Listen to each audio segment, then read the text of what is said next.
My name is Brianna Lewis, and I am 37 years old. For the longest time, nothing they did was obvious enough to call out, and maybe that was the worst part. If someone had shouted at me, insulted me directly, or slammed a door in my face, I would have known exactly what I was dealing with. But what I got instead was quieter, so quiet that I kept questioning my own feelings. It showed up in small moments that didn't seem important on their own. Conversations that shifted the second I started speaking. Plans that somehow moved forward without anyone remembering to include me. Jokes that made everyone else laugh while I forced a smile that never quite reached my eyes. At first, I told myself it was nothing. Families get busy. People forget. Life moves fast. I didn't want to be the person who made everything heavy by reading too much into harmless situations. So I stayed patient. I stayed understanding. And most of all, I stayed quiet. In the beginning, I worked hard to keep the peace. I showed up early to gatherings, helped in the kitchen without being asked, and laughed along even when the humor felt a little too pointed. I made excuses for them in my own head before anyone else even had the chance. Maybe they were stressed. Maybe they didn't realize how it came across. Maybe I was just being overly sensitive. That last thought became my constant companion. Every time something felt off, I turned the blame inward first.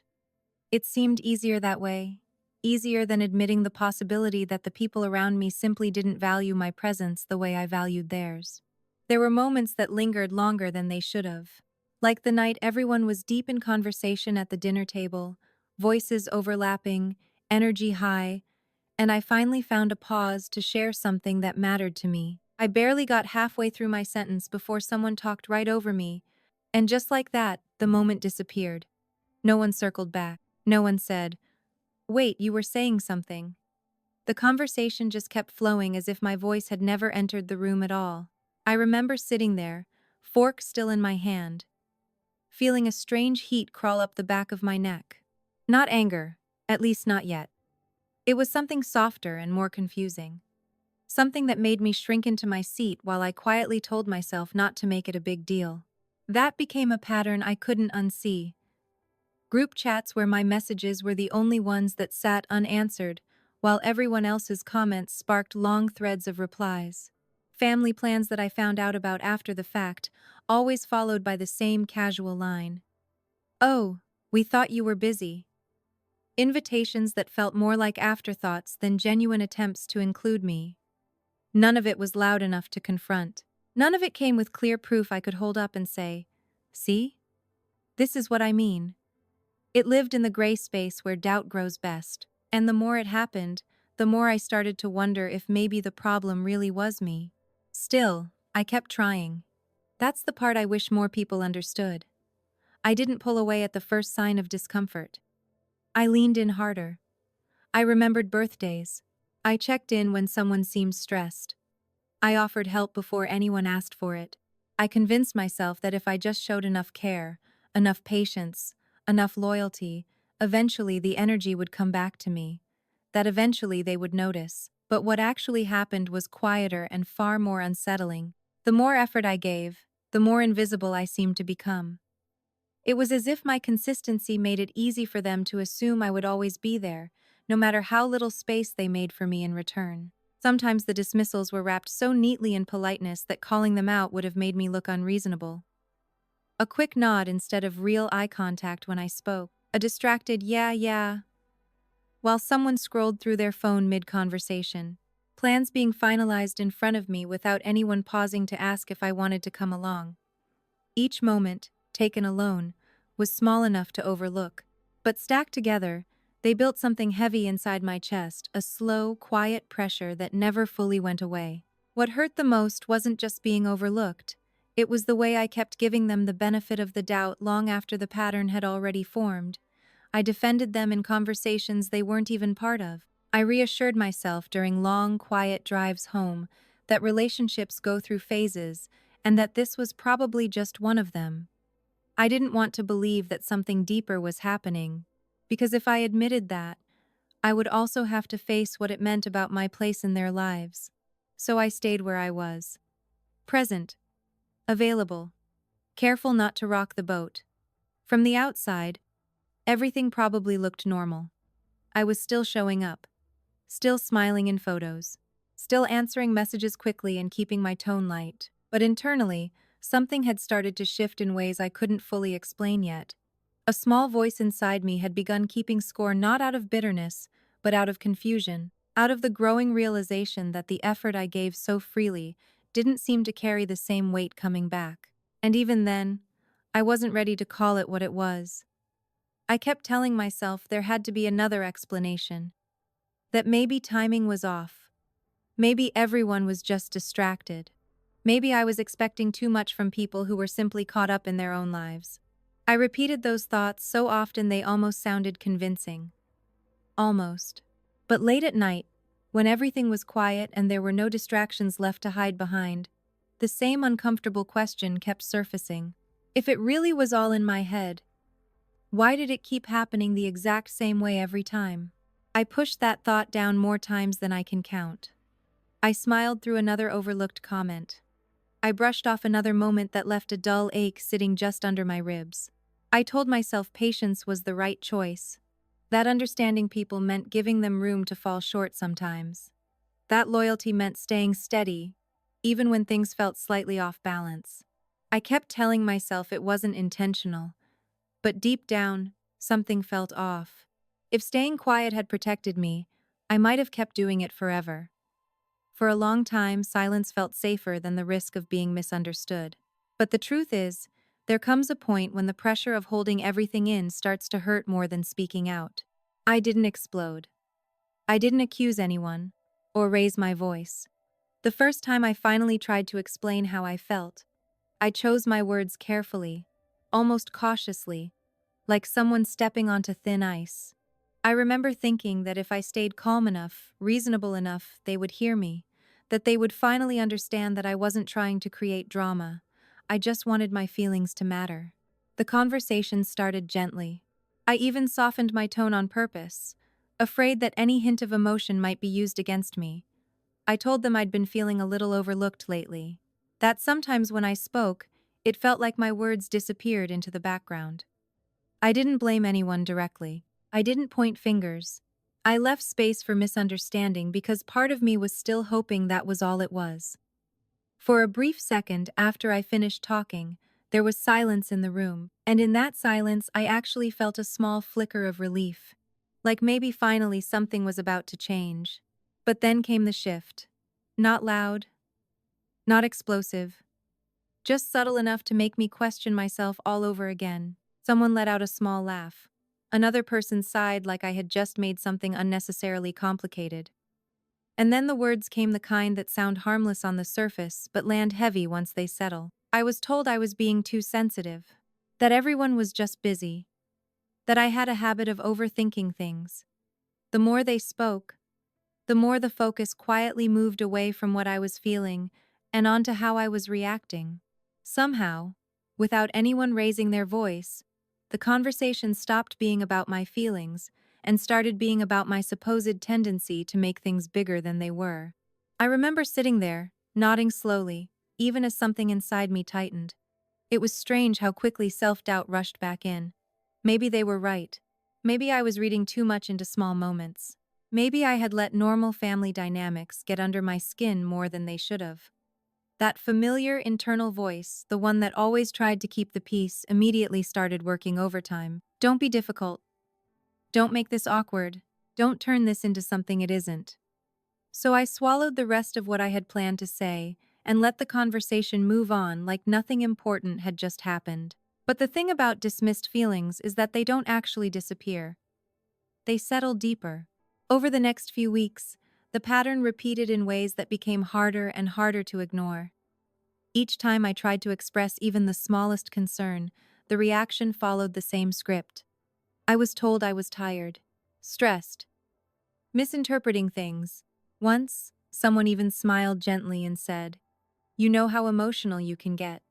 It was said so casually, almost kindly, that for a second I nearly accepted it. But something about that moment stayed with me longer than it should have. Not because the words were cruel, but because of how easily they erased what I was trying to communicate. What hurt most wasn't just the dismissal. It was the growing realization that my feelings were being filtered through their comfort level. If what I expressed required them to reflect, adjust, or take responsibility in any way, the conversation quietly flipped back onto me. My tone, my timing, my sensitivity, my expectations. Piece by piece, the focus kept shifting until I was no longer the person who was hurt. I was the person who was too much. And still, I tried to meet them halfway. I adjusted how I spoke. I softened my approach even more. I chose calmer moments, lighter words, gentler tones. I told myself that maybe I just hadn't explained it the right way before. That maybe if I found the perfect wording, the perfect timing, the perfect emotional balance, something would finally click for them. But every attempt led me back to the same quiet wall. One evening, after another conversation that left me feeling strangely small, I sat alone replaying everything in my head. Not the big moments, the small ones, the sighs, the polite smiles, the way the subject always seemed to change right after I mentioned how I felt. And for the first time, a thought surfaced that I had been avoiding for months. What if they understood me perfectly and just didn't want to deal with it? That possibility unsettled me more than anything else. Because misunderstanding can be fixed. But being quietly dismissed, that's different. From that point on, something inside me began shifting in a way I couldn't fully stop. I still showed up. I still responded. I still kept my tone careful and calm. But a small part of me had started paying closer attention, not just to what they said, but to what they consistently chose not to hear. The pattern was no longer invisible. It was repeating too cleanly, too predictably, to ignore. And the more clearly I saw it, the harder it became to pretend everything was normal. I didn't confront them again right away. I didn't make any dramatic moves. On the outside, nothing about my behavior changed enough for anyone to question it. But internally, the quiet patience I had relied on for so long was beginning to wear thin. Not in anger, not in resentment, just in clarity, because that was the moment I finally understood something I had been avoiding for far too long. They weren't misunderstanding me, they were choosing not to hear me. I didn't wake up one morning and decide to disappear. There was no dramatic breaking point, no explosive argument that forced my hand.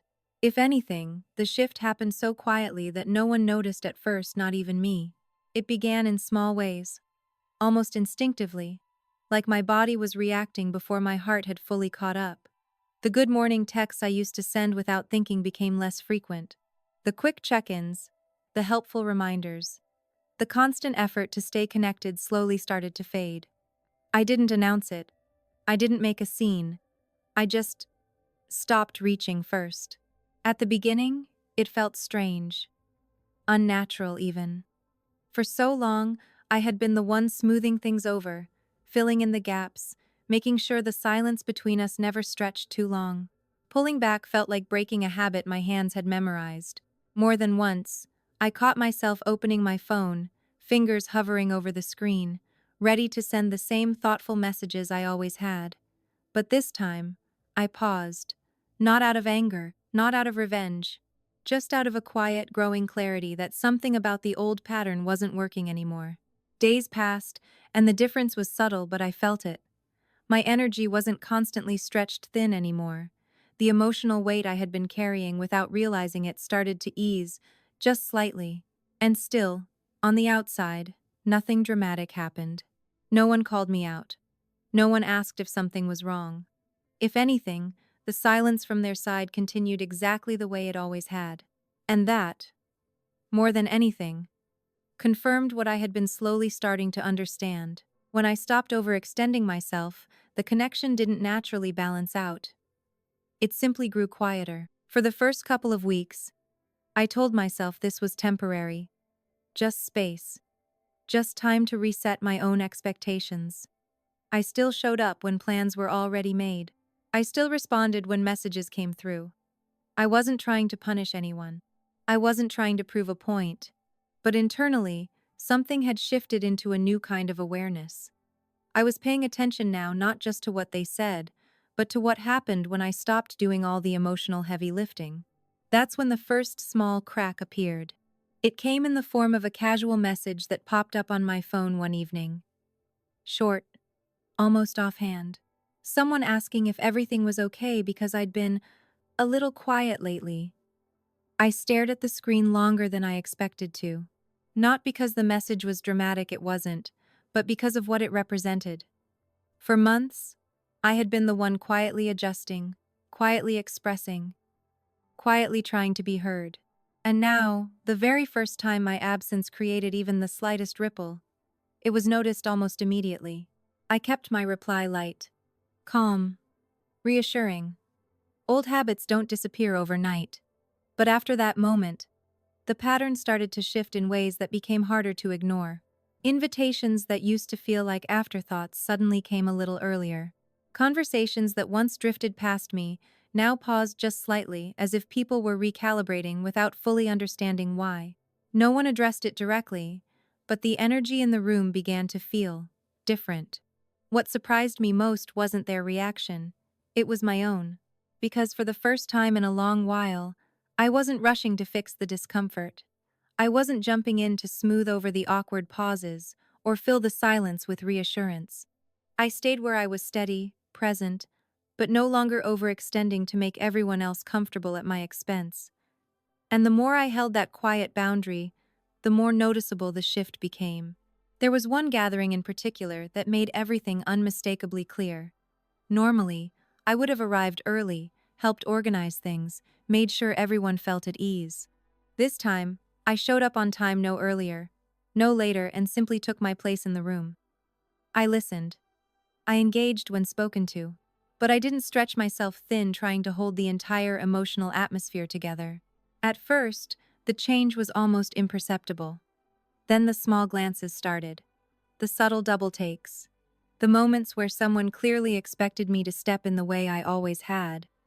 And I didn't. No confrontation came. No dramatic questions. But the air carried a new kind of tension, quiet, watchful, uncertain. Later that night, another message came through. This one a little more direct. Someone asking if they had done something wrong. The words were careful, almost cautious, like they were testing the ground before stepping forward. I read the message twice, maybe 3 times. Not because I didn't understand it, but because for the first time, the dynamic had clearly shifted. My silence, the very thing that had once made me feel invisible, was now creating space they couldn't quite ignore. And that realization settled into my chest with a calm I hadn't expected. I didn't rush to reassure them. I didn't immediately backtrack into the version of myself that had always made everything easy again. Instead, I sat with the quiet for a moment longer than usual. Long enough to finally see the pattern without the usual fog of self-doubt clouding it. Long enough to understand that my constant presence had never actually been the thing holding us together. It had just made it easier for them not to notice the imbalance. From that point forward, I moved differently. Not colder, not cruel, just more aware of where my energy was going and whether it was ever truly being met halfway. The automatic habits that once defined my role in the relationship started to loosen their grip, one small moment at a time. And with every step back I took, the reaction on their side became just a little more noticeable. For the first time, my silence was louder than anything I had ever said. I wish I could say the shift felt satisfying the moment it happened. That the second they started noticing my absence, everything inside me settled neatly into place. But the truth was messier than that. Because when people who once ignored your feelings suddenly start paying attention, it doesn't just bring relief, it brings questions. Questions about why it took so long. Questions about what your silence finally made them see. And the hardest question of all, why your presence had never been enough on its own. At first, the change came in careful steps. Messages that used to be short and delayed suddenly became warmer, more frequent. Check-ins that had once felt like obligations now carried a different tone, soft, almost cautious. It was subtle enough that anyone looking from the outside might have missed it. But I didn't miss it. Not after everything that had come before. I could feel the shift in the way conversations lingered longer than usual, in the way my responses were suddenly met with more attention than they had been for months. The strange part was how calm I felt watching it happen. A version of me from months earlier would have rushed to meet that energy halfway. I would have softened immediately, reassured everyone that everything was fine, and slipped quietly back into my old role like nothing had ever changed. But something inside me had grown steadier than that. Not harder, just clearer. The space I had created by pulling back had shown me something I couldn't unsee. When I stopped carrying the emotional weight for everyone else, the imbalance finally became visible, and they were starting to feel it. The real moment, the one that made everything undeniable, came on an ordinary evening that didn't look important from the outside. My phone lit up with a message that was longer than usual. Not casual. Not brushed off. Careful. Someone asking if we could talk. Saying they had been thinking. Saying they felt like something between us had changed. I stared at the screen for a long time before opening it fully, my chest tight in a way I hadn't expected, because this was the moment I used to wait for. The moment I used to hope would come if I just explained myself clearly enough. But now that it was here, it didn't feel the way I thought it would. We agreed to meet. Nothing dramatic about the setting, just a quiet place where conversations didn't echo too loudly. When I walked in, I noticed the difference immediately. The careful eye contact. The way their posture was slightly more guarded than usual. It was subtle, but it was there. For the first time in a long while, they didn't look completely comfortable, assuming everything between us was fine. The conversation started slowly. Surface level at first, like both of us were circling around the real topic, without touching it directly. But eventually, the words came. Careful. Hesitant. They admitted they had noticed I'd been different. Quieter. More distant. And then came the question I think they hadn't fully expected to ask. Did we do something? For a moment, I just sat there, letting the silence stretch between us. Not to punish them. Not to create drama. But because I needed that space to be honest, not just with them, but with myself. Months ago, I would have rushed to smooth things over. I would have downplayed everything I was feeling just to keep the peace intact. But this time, my voice stayed steady when I finally spoke. I told them the truth. Calmly. Clearly. I told them that for a long time, I had been trying to express how I felt. That I had tried to speak up more than once. That each time, my feelings had been brushed aside so gently it almost looked like nothing had happened. I didn't accuse. I didn't raise my voice. But I didn't soften the reality either. And the silence that followed felt heavier than anything that had come before. Because this time, they didn't interrupt. They didn't laugh it off. They didn't tell me I was being too sensitive. They just listened. I watched the shift happen in real time, the moment when my words finally landed in a space that wasn't immediately defensive. And strangely, it didn't feel victorious. It felt clarifying. Because in that quiet pause, something became painfully obvious. They hadn't suddenly developed the ability to understand me. They had finally been forced to notice what my silence revealed. For the first time, my absence had created a space they couldn't comfortably ignore. They started apologizing carefully, words measured, almost uncertain, like they weren't fully sure how to fix something they hadn't realized was broken. And that was the moment the real internal battle hit me. The old part of me, the one trained to keep the peace at any cost, wanted to accept it quickly, to smooth everything over and return things to normal. But the steadier part of me, the part that had grown stronger in the quiet distance, knew I couldn't step back into the same pattern that had slowly erased me before. So I did something that once would have terrified me. I held my boundary. Not loudly. Not harshly. Just clearly. I told them I wasn't angry.